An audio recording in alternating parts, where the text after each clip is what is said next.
አርጀንቲና ለሁለተኛ ተከታታይ ጊዜ ለፍጻሜ የደረሰችበትን ውጤት አስመዝግባለች። እንግሊዝን 2-1 በሆነ ውጤት ነው ማሸነፍ የቻለችው። ኢማጂን እስከ 85ኛው ደቂቃ ድረስ እንግሊዝ ይህንን ጨዋታ 1-0 ትመራ ነበር። ከ85ኛው ደቂቃ በኋላ ግን የተቆጠሩባት 2 ግቦች ናቸው ከውድድሩ ውጪ እንድትሆን ያደረጓት። አስቡት አርጀንቲና በዚህ ዓለም ዋንጫ ላይ በመጨረሻዎቹ ደቂቃዎች በጣም ብዙ ግቦችን እያስቆጠረች ነው። ግብጽ ላይ ምን እንዳደረጉ ተመልክተናል። እንግሊዝ አላቅም እንዴት እንደተጫወተች ማለት ነው። እና የቶማስ ቱኸል አንዳንድ ነገሮችም የሰሩላቸው አይመስለኝም። ከ85ኛው ደቂቃ በኋላ ግን 1 ጎል ሲያስቆጥሩ በነገራችን ላይ ኤንዞ ጽድት ያለ ግብ ነው ማስቆጠር የቻለው። ከዛ በኋላ ግን ለእንግሊዞች ያስፈራ የነበረው ጨዋታው ወደ ኤክስትራ ታይም ሳይድ በፊት ሁለተኛ ጎል እንዳይደግሙባቸው ነበር። አደረጉት። ለፍጻሜ ደርሰዋል። ከስፔን ጋር ነው የሚጫወቱት። እኔ አላቅም ጨዋታውን ለመግለጽ በጣም ፍትጌ የነበረበት በተለይ በመጀመሪያው 45 ደቂቃ በቃ ዳኛው በጣም ተቸግሮ ነበር ብዬ አስባለሁ። ድብድብ በሉት በቃ ድብድብ የቦክስ ሪንግ ውስጥ ያሉ ነው እንጂ የሚመስሉት እግር ኳስ ሜዳ ላይ አይመስልም። ድብድብ ነበር። ኤኒዌይ ግን አርጀንቲና አልፋለች። ሊዮኔል ሜሲ 2 አሲስት ማድረግ ችሏል። በነገራችን ላይ ኤንዞ በስማም የአርጀንቲና የልብ ምት ሆኗል በዚህኛው የዓለም ዋንጫ ላይ እና በፍጻሜው ምንም ነገር ሀፕል ሊያደርግ ይችላል። ስፔን ከአርጀንቲና ምንም ነገር ሀፕል ሊያደርግ ይችላል። እንግሊዝ ሁሉ ጊዜ እኔ አላቅም ስለ እንግሊዝ ምንም አይነት አስተያየት መስጠት አልችልም። ግን ዓለም ዋንጫ በመጣ ቁጥር ከስራቸው ወሬያቸው ነው የሚቀድመው። ከስራቸው ወሬያቸው ማለት ነው። ያው በመጨረሻ እንግዲህ ተሸንፈዋል። ቶማስ ቱዌል ድንጋይራስ ደደብ ኢንግላንድ ብሔራዊ ቡድን ድንጋይራሶች ናቸው። እንዴት እንደምታስጠሉ ወይ ተከላክላችሁ በደንብ አትከላከሉ። ማካሊስተር ስንቴ ነው ቴስታ ራሱ ይሞከረባችሁ። ይሄው የተመታ ልጅ አገባባችሁ በመጨረሻም ሰዓት። ቤሊንጋም ታስመጥተዋል ኤንዞ ፈርናንዴዝን ወይ አትጠጓቸው። ክሮስ እንዲያሮግ ይፈቅዳሉ። ክሮሱም ደግሞ በቀላሉ ነው ቴስታ የሚገጩት። ፒክፎርድ ነው 1-2 የመለሰላችሁ። እንደው አረ የሚያናድ ብሔራዊ ቡድን እንደ እንግሊዝ የሚያስጠላ ብሔራዊ ቡድን እንደ ቶማስ ቱዌል ደግሞ ድንጋይ ራስ የሆነ ሰውዬ የለም። ስቶንስና 90 ደቂቃ አረ ቱኸል አስበላን፣ እግዚአብሔርን አስበላን በኢየሱስ ክርስቶስ። እንዴ በዛ ደረጃ ኳስ እየሰጠ ምናምን እድሉን ሰጣችኋለሁ ሞክሩ ትላችሁ። በጣም ጸዴት ቲም እኮ ነው ይሄ። ዘግቶ ምናምን መውጣት የሚችል አይነት ቲም ነው። ባለፈውም 1 ጎል ተቆጥሮባል። በ1 ጎል በቂ አይደለም። ባለፈው 3-1 ስለመራህ እንጂ 1 ጎል ተቆጥሮባል። ሜክሲኮ ጋር ስትጫወት ማለት 1 ጎል በጣም አስተማማኝ አይደለም። በዛ ልክ ትዘጋዋለህ።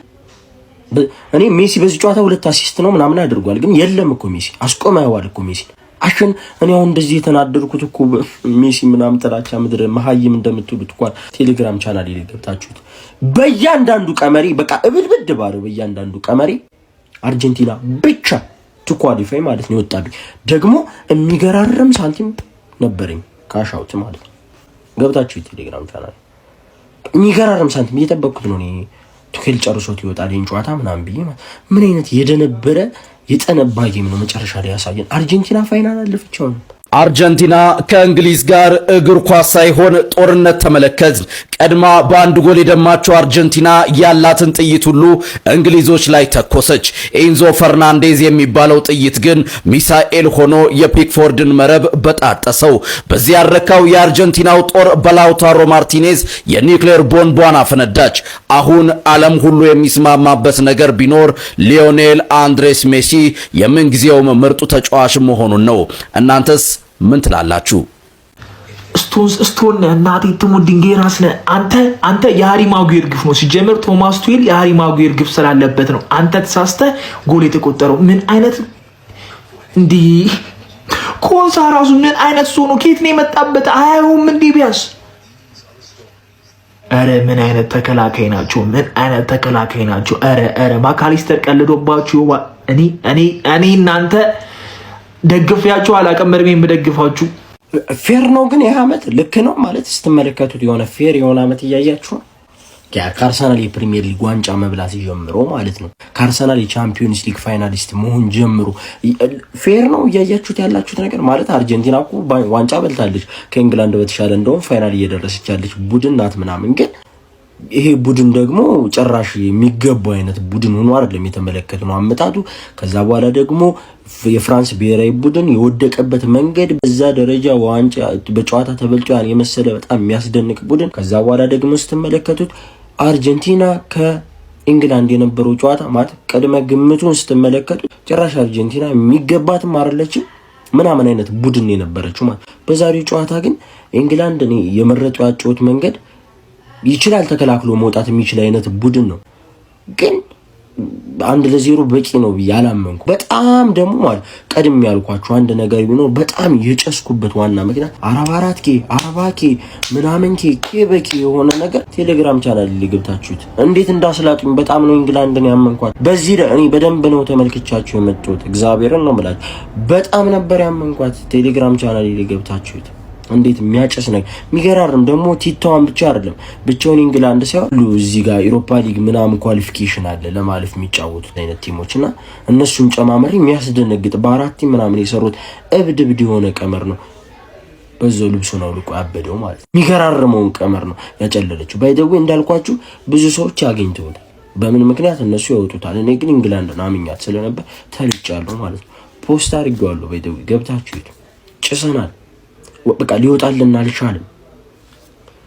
አርጀንቲና ወደ 2026 የዓለም ዋንጫ ፍጻሜ ማለፍ ችላለች። እንግሊዝ ከ1-0 በመነሳት 2-1 በማሸነፍ ወደ ፍጻሜ ማለፍ የቻለችው አርጀንቲና በእውነት ዛሬ ማለት አርጀንቲና ችለው ነው። ትናንት የስፔንን ጨዋታ ያየ ማለት ኤግዛክት ሴም ጌም የተጫወተው አርጀንቲና እንደ ቲም ኮምፓክት ነበሩ። ጸድ ዲፌንስ ጭራሽ እድል አልነበራቸውም። እንግሊዝ የሆነ ሰዓት አገባች። በቃ የአሰልጣኙ ስህተትና የሜሲ ጥበብ እውነት በቃ ዛሬ ሜሲ 2 አሲስት አለው። አንደኛው ኤንዞ ፈርናንዴዝ 85 ላይ ያገባው ከዛ 90+2 ላይ ላውታሮ ማርቲኔዝ። እንግሊዝ የቶማስ ተህል ስህተትን ማለት በዛ ሰዓት 70 ምናምን ደቂቃ ላይ እንዴት 75 ተከላካይ ይጮታል። ከዛ ደግሞ ተከላካዮቹ ብቻ ያሞኔ አርጀንቲና ችለው ነው ያለፉት። አርጀንቲና ከስፔን የዓለም ዋንጫ የፍጻሜ ጨዋታ የምናየው ይሆናል ማለት ነው። በቃ ቢግ አፕስ ቱ ሜሲ 2 አሲስት አለው። ሁለቱም ኳስ በተለይ ሁለተኛው አሲስት ማለት ነው ይሄ ላውታሮ ማርቲኔዝ ጭንቅላቱ ላይ ነው ቁጭ ያደረገለት። የአርጀንቲና ደጋፊዎች እንኳን ደስ አላችሁ። ይሄን ቪዲዮ ለአርጀንቲና ደጋፊዎች ላኩላችሁ። በዚህ ዓመት የጭንቅላት ኳስ አሰልጣኞች በጣም ሌላ ታሪክ ነው እና ክሮስ የሚጠቀሙ በቴስታ ጎል የሚያገቡ ብሔራዊ ቡድኖችም ሆነ ክለቦች በጣም ስኬታማ ናቸው። ኢቨን ብሩኖ ፈርናንዴዝ ሴት ፒስ ነው አብዛኛው አሲስቱ። ከዛ ፕሪሚየር ሊግ ሪከርዱን ሰበር። አርሰናል አብዛኛው ጎሎቹ ከኮርናና ከቆመ ኳስ ምናምን በሚመጡ የቴስታ ኳሶች ነው ፕሪሚየር ሊጉን አሸነፈ። አርጀንቲና ኬፕ ቨርዲን ስትል፣ ኢጂፕትን ስትል፣ ኢንግላንድ ስትል በአየር ኳስ ነው በቴስታ ነው። ማይክል ካሪክ የምንም ታክቲኩን አንፈልግም። ክሮስ ጎል ካስሜሮ መለሳ አስፈርመው ፕሪሚየር ሊጉ እንደዛ ነው የምንበለው። ይሄ ነገር ይሰራል። አሁን አበዛችሁት። የሚሲ አድናቂዎች ማለት በጣም አበዛችሁት። ድሮባ የሰራችብኝም ቪዲዮ አያችሁት አይደለ? ልክ ነህ በሆነ መንገድ ኢንግላንድ ያላትን ጥንካሬ ያወራህ ምናምን፣ ነገር ግን አርጀንቲና ሜሲ ያላት አይነት ነገር አለ ማለት። በዚህ ጨዋታ እኔ ከሜሲ ጥንካሬ በላይ ከአሲስቶቹ ከሁለቱ አሲስቶች በላይ በጨዋታው ከነበረው እንቅስቃሴ በላይ እነ ኤንዞ ፈርናንዴዝ ማድነቅ ነበር የሚገባችሁ። ይህ ሽልማት በነገራችን ላይ እንደናንተ በድጋፍ የሚመጣ ሽልማት እንጂ በጨዋታው ላይ በነበረ እንቅስቃሴ ምናምን አይደለም የሚመጣው ማለት። የነ ኤንዞ ፈርናንዴዝን አስደናቂ አጨራረስ የነ ማርቲኔዝን አስደናቂ አጨራረስ ማድነቅ ሲገባ መተጨራሽ ዛሬም አምልኮ ምናምን አደረጋችሁት። እውነት በዚህ ጨዋታ ባይደዊ ሁለተኛው አሲስት ነው በጣም ድንቅ ካልን ክሮሶቹ እንዳለ ሲበላሹን የነበረው ገብታችሁ መመልከት ትችላላችሁ። ክሮስ አኩሬሲ ሁላ የወረደ ነው የነበር ዛሬ ሜሲ እያንዳንዱ የትኛውን ስሩፓስ ምናምን ተመልክታችሁ ነው ከሜሲ እያንዳንዱ እንኳን ሲነጠቃር እንዴ ነበር። ከዛ ውጭ ያቺ ክሮስ እንኳን ኢቨን ስትገኝ ስፔንስ ነው በጣም የሚደብር ስራ ሰርቶ ማለት ነው። ተጋጭቶ ነበር ግጭት ፈጥሮ ከዛ በኋላ ተመልሶ ቦታውን መሸፈን አቅቶት ነው ከዛ በኋላ ያኳስ ስፔስ አግኝቶ ሜሲ ክሮስ ለማድረግ እድሉን ያገኘው ማለት። ከዛ የማርቲኔዝን እዛ ቦታ ላይ መገኘትና የሚገርም አገጫጭ የሚገርም ሄዲንግ ማድነቅ ሲገባ ሜሲ ቅውጥ ከዛ ወደ አውትሳይድ እንደዛ ያኔ አበደ ሹት አድርጎ ኤንዞ ፈርናንዴዝ ጎል አስቆጥሯቻ ሲያደርጋቸው ፓስ ነው ያደረገው ሜሲ። ተራ ፓስ ማለት የትኛውም ተጫዋች የሚያደርገው ፓስ ሜሲ ምናምን ሜሲ ማለት ምናምን አይደለም የሚደብረኝ መጠኔን ለመተቸት ስትጠቀመው ግን ያስተላል። በእያንዳንዱ ማለት ነው በእያንዳንዱ መለኪያ ሜሲ ኖርማል ተጫዋች ነው። የተለየ ነገር ያደረገው ነገር የለም በዚህ ጨዋታ። 39 ዓመቱ ነው በሚለው ከሆነሽ ልቀበል፣ ግን አምልኮ አደረጋችሁት። ይሄ ደግሞ ለመተቸት እኔ ሲሆን ይደብረኛል። በዚህ ጨዋታ በደንብ አድርገው እንግላንዶች አስቆመውት ነበር ሙሉ ጨዋታውን ማለት ነው። ያውም ሎብሎክ እየተጫወቱ እንደ ሜሲ አይነት ተጫዋች የድሪብል አድርጎ ሰብሮ ገብቶ ዋንቱ ተጫውቶ ሊንካፕ ላይ በጣም ጸድ የሆነ ተጫዋች ዋንቱ ተጫውቶ ሰብሮ ገብቶ መጫወት ለሚችል ተጫዋች ምቹ የሆነ ጌም ነበር የተጫወቱለት። ግን ዜሮን የነበረው እኮ ሜሲ አይደለ በዚህ ጨዋታ እንወሻሻለን እና ንገሩኝ በይ ምናምን አትሁን። በቃ የምታደንቀውን ተጫዋች ዝም ብለህ አድንቅ እንጂ ጭራሽ እኔን ለመተቸት ስትጠቀምበት ፌር አይሆንም ማለት ነው። ሮባ ሜንሽን አድርጓት። ይመቻችሁ።